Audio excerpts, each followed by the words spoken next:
Je vais corriger ton projet qui consiste à développer les composants d'accès aux données, présentation du cahier des charges, présentation de l'entreprise origine du besoin, l'entreprise EasyLock est une entreprise lyonnaise de location de voitures à des particuliers.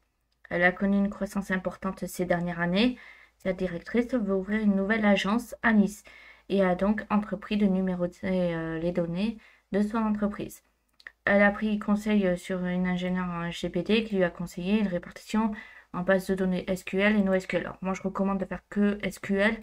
Pourquoi? Parce que dans le cadre de cet exercice, c'est pas super bien réparti. Mais voilà.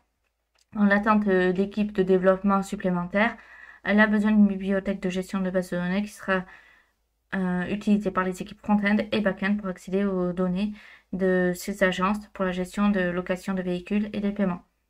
Contexte et besoins. Vous devez écrire et documenter une bibliothèque d'accès aux données des agences, décrite plus loin. Cette bibliothèque s'interfacera avec les différents outils développés dans le futur et devra donc être documentée pour faciliter le travail des développeurs, développeuses des applications sécurisées, fournie avec un jeu de test unitaire pour pouvoir refactoriser et maintenir la bibliothèque service évolutive sans un coût technologique trop élevé. Donc voilà. Architecture matérielle. L'architecture choisie par la directrice de l'ISE est la suivante. Un serveur applicatif sur lequel tourneront les outils de gestion de contrats de location et de véhicules. Un serveur SQL SRV contenant les tables contact et billing. Et MongoDB, Customer et véhicule. Le problème, c'est que si on a des contrats, par exemple, qui ne sont pas liés au véhicule, ça pose problème. Donc c'est pour ça, moi je vous dis, faites juste relationnel. Donc architecture et base de données, donc là on a ce qui est attendu. L'expression de la demande, donc réalisation de l'apprenant. Donc les différents besoins exprimés ci-dessous devront être comblés en prenant garde à garder une architecture de code évolutive. La question, que se passera-t-il si on ajoutait une nouvelle table ou un nouveau HGBD devra rester en tête lors de la conception des bibliothèques. On utilisera pour ce paradigme objet. On sera particulièrement attentif à la sécurité du code, notamment injection SQL, à validation des données d'entrée. Donc là, comme on est sur la compétence C6, on n'est que sur création de base de données SQL. La création de base de données, on voit ça dans le C5 avec MCD, MLD, MPD et de l'UML, bien sûr. Et la C6, c'est une fois que notre base de données est créée, on fait du SQL dessus. Donc là, bien sûr, quand c'est un nouveau projet, il faut recréer la base de données. Donc ce qu'on a vu en C5, on le réutilise dans le C6. Donc il est important que le code d'une bibliothèque qui va être utilisé par plusieurs applications soit testé et documenté. Pour chaque cas d'usage, il conviendra d'écrire des jeux de test unitaires fonctionnels et de sécurité. Lors du développement, on utilisera un outil de gestion de code source, donc type Git, afin de garder trace des contributions et de permettre les rollbacks. Pour être utile, dans le cadre de la présentation du projet, de réaliser un outil en ligne de commande basique pour présenter les différentes fonctionnalités de la bibliothèque réalisée. Donc là, on a le cahier des charges et donc ces différentes parties. Donc qu'est-ce qu'on doit pouvoir faire en fait en requête SQL. Donc c'est pour ça que moi j'ai dit vous faites tout en requête SQL. Voilà. Donc si je prends ce qui a été fait, donc ici, là on a le MCD, sauf que ce n'est pas un MCD. Pourquoi? Parce que ici, tout ça, il ne faut pas que ça y soit sur le MCD. Déjà. On ne doit pas voir que c'est un auto-increment. On ne doit pas voir que c'est un varchar 50. On doit juste avoir user ID, first name, last name, adresse et encore adresse. Normalement, on le met dans une autre entité. Pourquoi? Parce que notre entreprise, on voudrait potentiellement savoir où elle se situe. Comme on a dit au début, elle est à Lyon et il y en a une nouvelle qui ouvre à Nice. Ok, ben, il faudrait savoir laquelle se trouve où et qui est liée à quel véhicule. Voilà. Donc là-dessus, adresse, il faudrait que ce soit ailleurs. Donc ça, c'est bien. Déjà, c'est en anglais. Par contre, ça, il faut enlever. Voilà. Ensuite, donc là, il faut être régulier. C'est-à-dire, ici, on dit que c'est un auto-increment. Bon, je me base sur ça. Donc, ça se voit de toute façon que c'est une clé primaire. Et on met user ID. Ici, on n'a pas de clé primaire. et on a juste ID. Il faut vraiment être régulier. Donc, mettre clé primaire, contract underscore ID.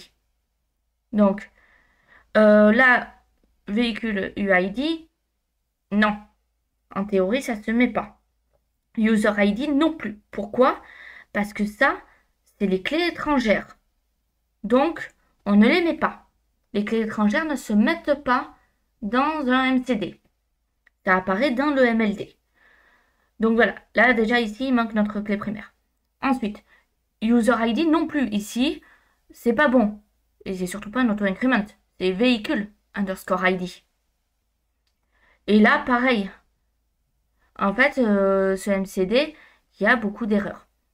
Il n'y a que cette partie-là qui est à peu près juste si on enlève l'adresse et qu'on le met à part. Mais ici, ce n'est pas bon. Le user ID n'a rien à y faire. C'est une clé étrangère, mais qui n'a rien à faire dans un MCD.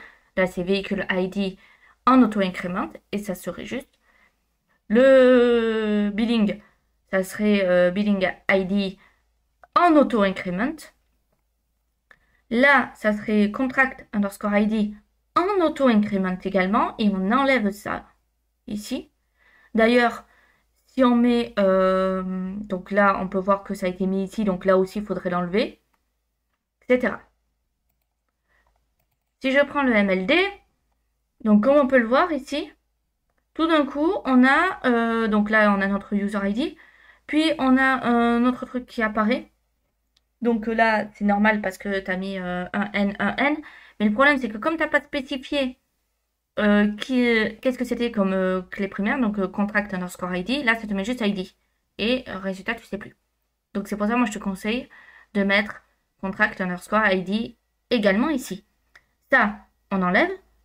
On n'en a pas besoin. De toute façon, pourquoi? Parce que c'est présent ici. On peut le voir. En plus de ça, donc si je referme, hop, je réouvre, ici, juste 5 minutes, là, on peut voir donc ici, is used in. Donc ça veut dire que là, alors moi je conseille plutôt de mettre user underscore vehicle underscore contract pour savoir de quoi on parle, mais libre à toi de mettre comme tu souhaites. Si on regarde, on se retrouve avec ça et on ne sait pas trop ce que c'est. Voilà. Donc voilà, il y a plein de petites erreurs qui se sont glissées en plein milieu. Là, on a un ID. L'ID, c'est celui-là, mais le contract ID, il se retrouve ici, donc il ne doit pas être là. Donc bref, là, tes MCD, MLD sont faux. Pour moi, tu n'as pas compris ce que c'était. Et dans les MLD non plus, tu dois pas avoir ça. Ça, c'est dans les MPD. Donc là, en fait, c'est pas un MLD, c'est un MPD que tu as voulu faire, mais un MPD qui est faux. Donc ça, c'est à reprendre. Toute la partie modélisation, il faut vraiment que tu revoies à ce niveau-là. Ensuite, donc là, tu as fait un readme, donc c'est bien. Mais je te conseille de le faire en anglais, mais c'est déjà bien. Pour ce qui est donc du SQL et du NoSQL. Ici. Donc, on a SQL partie 1, comme ceci. Donc là, c'est bien. Donc, on crée nos tables, etc. On insère donc des véhicules. Pas de souci. Et là, par contre, donc, select étoile from contact. Alors, c'est déconseillé de mettre l'étoile. Il vaut mieux mettre tous les champs. Parce que là, on pourrait poser la question sur le Green IT. Que faire pour économiser au niveau du Green IT? Et là, tu pompes beaucoup d'énergie avec ton étoile. Donc, fais une recherche sur Internet et vois pourquoi il vaut mieux pas mettre ça. Donc là, on a le update, très bien. Donc là, c'est pas mal. Si je retourne donc ici, voilà, c'est là. Bon, c'est pareil. Donc la partie 2. Donc là, ici, ok, c'est bien, pas de souci. Enfin, évite quand même l'étoile, toujours. Tout mettre, mettre tous les champs, mais sinon c'est bien, je vois que tu as compris les jointures, etc.